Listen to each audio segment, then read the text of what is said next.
అక్రమంగా ఇటుక బట్టీలకు మట్టి తొలుతున్న ట్రాక్టర్లను టీడీపీ మండల పార్టీ అధ్యక్షుడు రావి లక్ష్మీ నర్సారెడ్డి అడ్డుకున్న సంఘటన నెల్లూరు జిల్లా చేచెల మండలం గొల్లపల్లి వద్ద చోటు చేసుకుంది.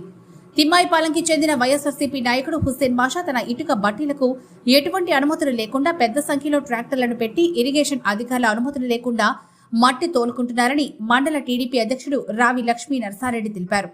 హుస్సేన్ బాషా వైఎస్ఆర్సీపీ నాయకుడిని గత ఎన్నికల్లో ఆనం రామనారాయణ రెడ్డి ఓటమి కోసం 2 లక్షలు ఖర్చు చేసి విక్రమ్ రెడ్డి తరపున పనిచేశారని, అటువంటి వ్యక్తులు ఇప్పుడు ఎటువంటి అనుమతులు లేకుండా ఇటుక బట్టీలకు మట్టి తోలకంకు అనుమతులు ఎవరిచ్చారో అర్థం కావడం లేదన్నారు.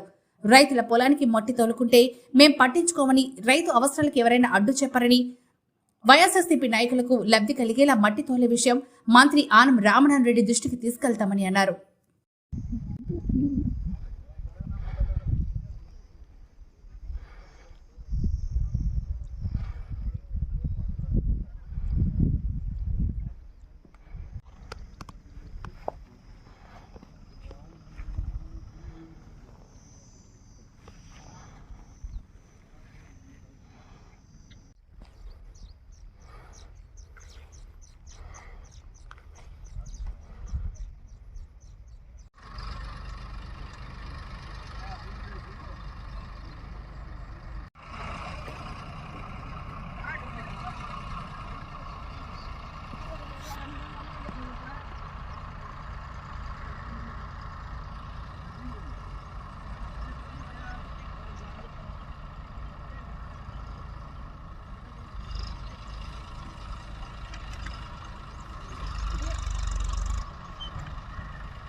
Don't let